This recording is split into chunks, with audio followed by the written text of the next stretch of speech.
Hello mga madam! For today's video, ayan, magbumukbang tayo ng pipino, talbos, na kamuti at pritong talong at okra. At ang ating isda mga madam ay salinyasi. Yan. Salinyasi prito.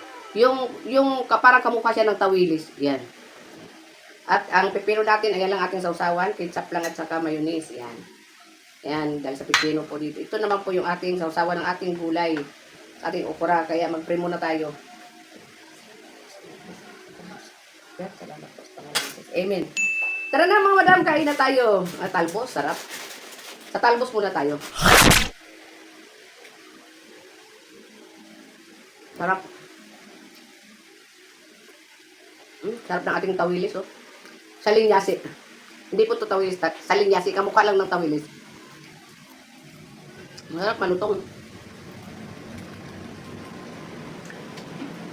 Kung napapansin nyo, mga madam, kunti lang kanin ko. Pero marami ang gulay ko. Kasi, hindi po pwede sa akin yung maraming kanin. Ang sarap mga madam. Kain po tayo mga madam.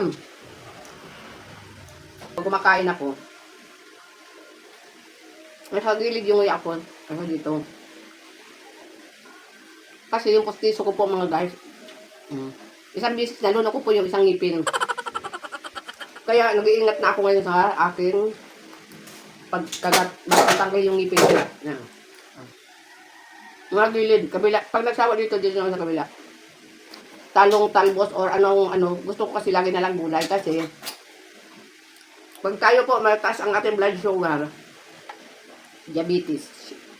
Ibig sabihin yan, huwag na tayo kumain ng kanin, gulay na lang. Kakain din, pero konti. Kaya mas gusto ko lagi mga gulay pag ako nagbumukbang, mga madam. Para maintindihan nyo po, baka sabihin nyo, lagi na lang ganun yung mukbang ko. Dahil lang po yan sa kailangan kong kainin talaga. Yun lang po kasi gusto kong kainin.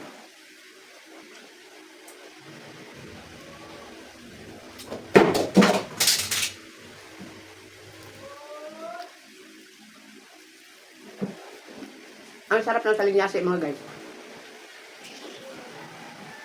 Pag pupunta kami mga madam sa Tagaytay, yung tawilis doon, yan yung yung kinakain ko lagi doon, sinasama ko yan sa order ko. Yung tawilis. Ay, lagyan natin ng sili. Ng ating prito. In-order ko talaga lagi yan doon yung tawilis kasi masarap talaga yun.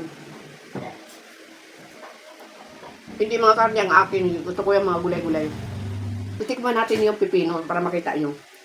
Hulog. Kahit pipino, pag kumagat ako sa gilid, isawsaw muna natin dito sa ating mayonnaise at sa alutsa. Kabila.